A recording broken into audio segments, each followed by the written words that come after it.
안녕하세요. 딩농수족관입니다.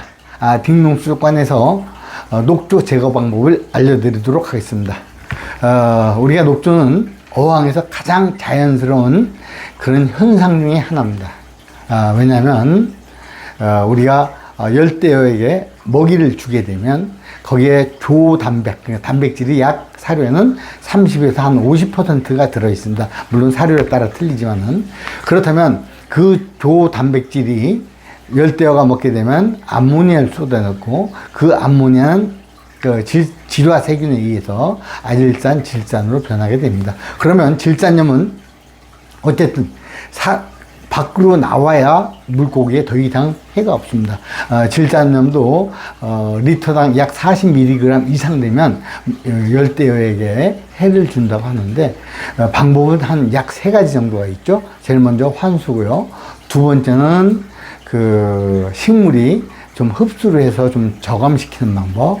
세 번째는 바닥재 혐기성 질화 세균들이 탈질 세균이라 하죠. 탈질 세균들이 거기서 활동을 하면서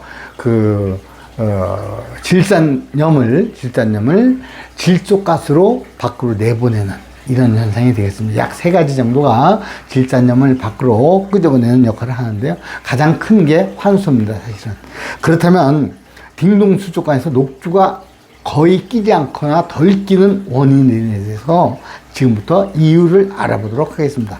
첫째, 바닥재는 생생토를 넣습니다. 그래서 질화세균, 탈질세균, 각종 세균들, 또 뭐 사료가 그냥 떨어지면 암모니아 생성균이 또 암모니아를 만들어야 됩니다. 즉 단백질이 사료가 바닥에 떨어져서 물고기에 주워 먹지 못하면 암모니아 생성균이 암모니아를 만들게 되어 있습니다. 그래서 우리 딩동수족관에서는 생생토에 이런 무한한 세균이 많아서 질소 순환 체계를 원활하게 하는 것으로 생각이 됩니다. 두 번째, 생생토에는 수초가 가장 잘 자랄 수 있는 최적한 환경이 조성되어 있습니다. 여기에는 바닥재는 여기에 있는 질산염이나 각종 미네랄, 각종 그 영양분들을 이 생생토에서 많이 함유를 하고 있습니다. 많이 흡착을 하고 있고 또 거기에 있는 세균들이 많이 흡착을 하고 있기 때문에 여기에는 그 수초가 가장 잘 자랄 수 있는 그런 환경이 조성되어 있습니다. 그래서 이 수초가 일부 질산염도 흡수하는 것으로 생각이 됩니다. 세 번째는 환수입니다. 우리 딩농수족관에서는 1개월에 한 번씩만 환수를 해도 큰 문제가 없습니다.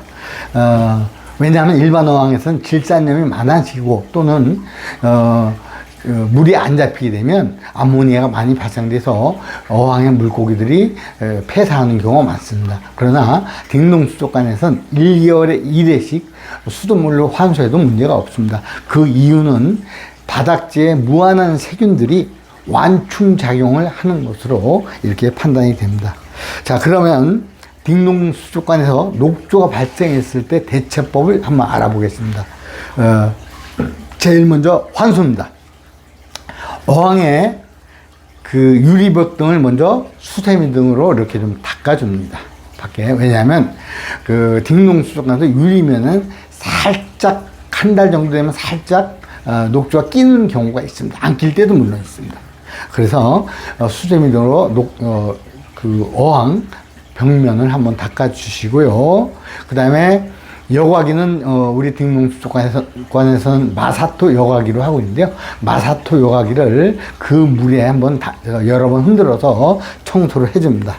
그 다음에 수조의 물을 약 95%, 녹조가 꼈을 땐 그렇습니다. 약 95%를 배수를 합니다. 배수를 하고 온도를 맞춘, 여름에는 상관없습니다. 그대로 수돗물로 집어넣어도 되거든요. 근데 온도를 맞춘 수돗물 직수로 다시 물을 채우가 됩니다. 이렇게 되면 거기에 녹조가 있던 그런 일부 있던 것도 많이 밖으로 나가게 되고 또 여기에 있는 그 암모니아나 또는 질산염 같은 게 밖으로 이렇게 배출되면서 녹조가 번식할 수 있는 기회가 상당히 좀 줄어들고 있습니다. 두 번째로는 이렇게 하면서 플러스 그 수초등을 약 하루에 5시간에서 6시간으로 제한을 합니다. 물론 여기에 있는 수초는 그 음성 수초이기 때문에 그렇게 많은 빛을 필요로 하진 않습니다. 하루에 약 5시간에서 6시간만 해도 이 수초는 원활히 자라게 됩니다. 그래서 일단 수초등을 좀 약간 줄여서 5시간, 6시간으로 줄여주게 되면 녹조가 그 번식할 수 있는 기회가 거의 없습니다. 그래서 녹조가 끼면 첫째는 환수를 수돗물 직수로 95%를 한다. 두 번째 수초등을 5시간에서 6시간으로 줄여준다. 이렇게 되면 녹조가 거의 다음에도 끼지 않습니다. 그래서 혹시 이것이 다시 녹조가 그래도 낀다면 다시 한번 환수만 하게 되면 그 다음부터 녹조가 끼지 않게 됩니다. 그러면 제가 환수하는 모습을 직접 보여드리도록 하겠습니다. 네, 지금부터 배수를 한번 해보도록 하겠습니다. 지금 여기에는 제가 15mm 호스를 들고 있는데요. 이것은 물론 저쪽 배수구에 연결이 되어 있습니다. 여기에 사이펀을 이렇게 끼우면 딱 맞게 되어 있습니다. 그래서 그 배수구와 사이펀이 약 15mm 정도 이렇게 맞더라고요. 그래서 이렇게 끼우고요. 이것은 뭐 압력이 없은 게 이렇게 끼워놔도 충분합니다.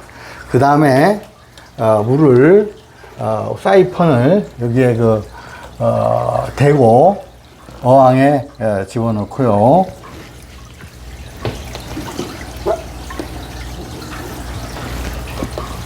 네, 배수를 실시해 보도록 하겠습니다.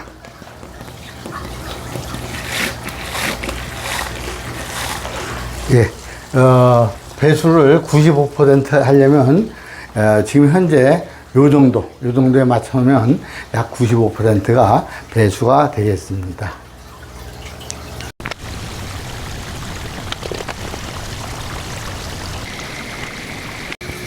네, 이렇게 지금 약 95%를 환수를 했습니다.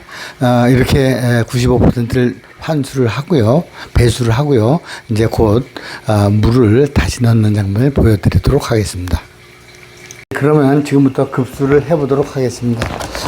제일 먼저 급수는 호수를 미리 좀 준비를 해놨습니다. 저희들은 수족관이 여러 개다 보니까 배수하는 거 하나, 또 급수하는 거 하나, 이렇게 두 개를 가지고 하고 있습니다.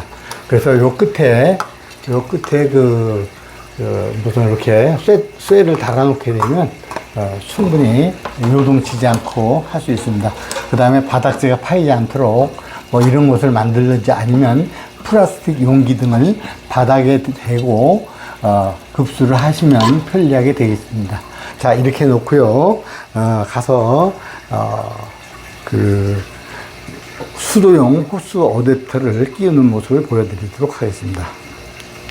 예, 제일 먼저 수도용 호스 어댑터를 끼우기 위해서 준비를 했습니다. 이 어댑터를 저희들이 배송할 때는 꼭 요것을 동봉해 드리는데요.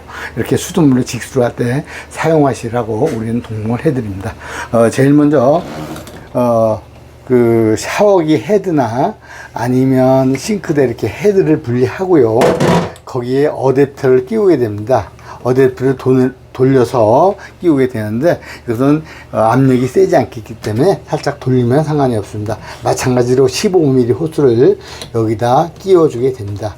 끼워주고 여름에는 수돗물 직수로 바로 온도를 안 맞추고 해도 되지만 겨울에는 너무 차갑기 때문에 요것을 끼우기 전에 먼저 미지근할 정도로 온도를 맞춘 상태에서 끼우고 그 다음에 호스를 열어서 바로 급수를 하면 되시겠습니다. 급수 시에는 물이 잘 넘치지 않도록 잘 봐서 조절을 해야 됩니다. 네, 이렇게 급수가 잘 되고 있습니다. 배수를 약 95%를 하고요. 마찬가지로 급수도 95%를 채울 예정입니다. 지금 보여드리는 것은, 그 물넘침 경복이라고 합니다. 저 인터넷에서 7,000원 주고 샀는데요. 여기 있는 요것은 제가 이렇게 좀 만들었습니다. 그래서 요 경보기를 달고 여기에 센서를 앞쪽으로 해서 어항에 이렇게 걸게끔 만들었습니다.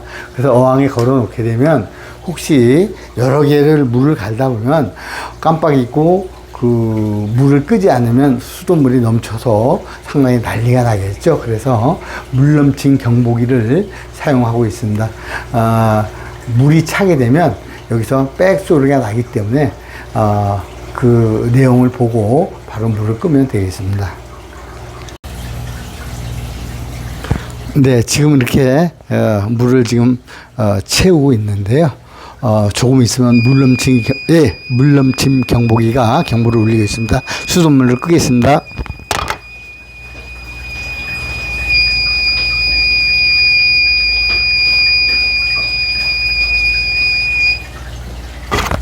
예, 수돗물을 끄고 물넘침 경보기를 해제했습니다. 이렇게 물을 환수를 완전히 했는데요. 이렇게 되면 이제 한 달 정도는 물을 환수를 갈지 않아도 됩니다.